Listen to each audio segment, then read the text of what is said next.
আজকাল বাজারের যে পরিস্থিতি তাতে রেস্টুরেন্টে গিয়ে খাওয়াটা সো টাফ। বর্তমানে প্রায় 100টি পণ্যের উপরে গভর্নমেন্ট ভ্যাট বাড়িয়েছে, এর মধ্যে আওতায় এসেছে রেস্টুরেন্ট। তো আমাদের 1000 টাকার খাবারে 100 টাকা ভ্যাট দিতে হবে। এতে করে আমাদের কিন্তু খরচ অনেক বাড়তি পড়ে যাচ্ছে। তাই রেস্টুরেন্টের ঝামেলা এড়াতে আমি চাইনিজ এই প্ল্যাটারটা নিয়ে এসেছি। আজকে করে দেখাবো পারফেক্ট রেস্টুরেন্ট স্টাইলে ফ্রাইড রাইসের একটি দুর্দান্ত রেসিপি। আসসালামু আলাইকুম ভিউয়ার্স, ইটস এন্ড ট্রিটস থেকে ইমা জাহান। প্রথমে নিয়ে নিচ্ছি 2 কাপ পোলাওর চাল। প্রায় আমি 30 মিনিটের মতো ধুয়ে ভিজিয়ে রেখেছিলাম।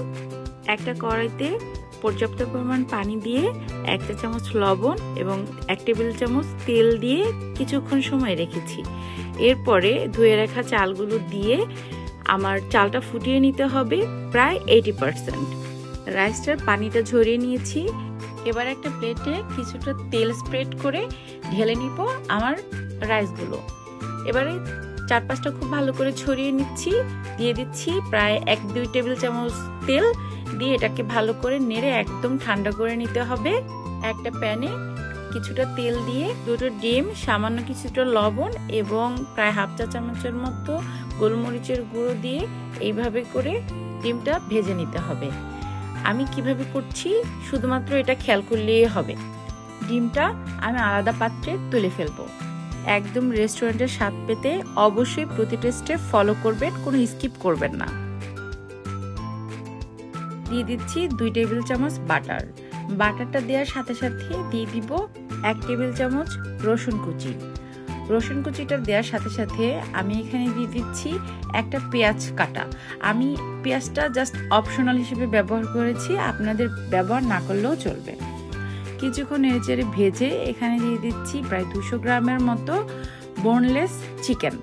এই চিকেনটা হচ্ছে ব্রেস্টের পিসটা নিয়েছি আমি, এটা জুলিয়ান কাট করে কেটে তারপরে নিয়েছিলাম।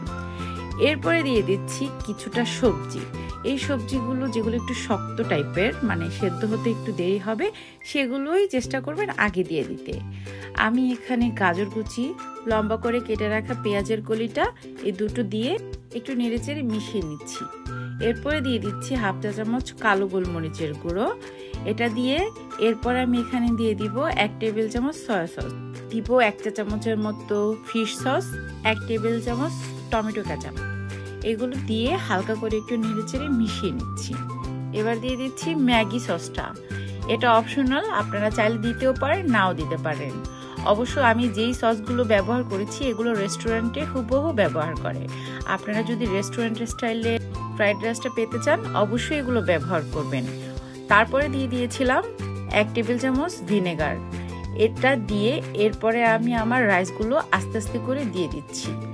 রাইসগুলো দিয়ে এরপরে আমি এখানে দিয়ে দিব টমেটো স্লাইস, ক্যাপসিকামগুলো এবং ছোট করে কুচি করে রাখা পেঁয়াজের কলিগুলো।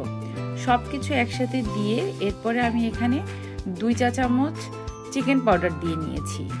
এরপরে আমি এখানে অ্যাড করছি আমার আগে থেকে ভেজে রাখা ডিমটা।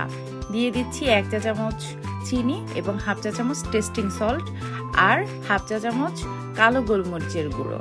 ব্যাস, ফ্রাইড রাইসের সব ইনগ্রেডিয়েন্টস দেওয়া শেষ। এবারে আমি চুলাটার হিটটা একটু হাই হিটে রেখে এরপরে আমি এটাকে নেড়েচেড়ে মিশিয়ে নিব।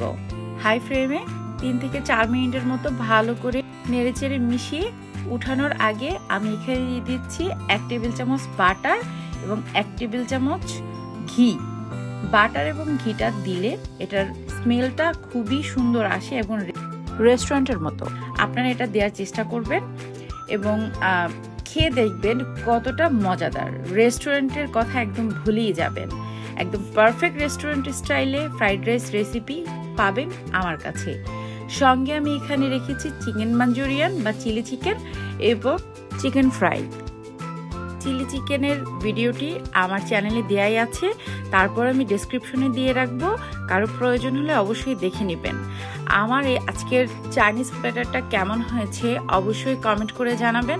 ভিডিওটি ভালো লাগলে লাইক, কমেন্ট এবং শেয়ার করে রাখবেন আপনার টাইমলাইনে। যারা যারা ফেসবুক থেকে দেখতে চান আমি ডেসক্রিপশনে ফেসবুকের লিংক দিয়ে রাখবো, অবশ্যই একটা ফলো দিয়ে আসবেন। আজ এই পর্যন্তই। সবাই ভালো থাকবেন, সুস্থ থাকবেন এবং এমন মজার এবং সহজ রেসিপি পেতে আমার চ্যানেলটাকে অবশ্যই সাবস্ক্রাইব করবেন, আমার সঙ্গেই থাকবেন।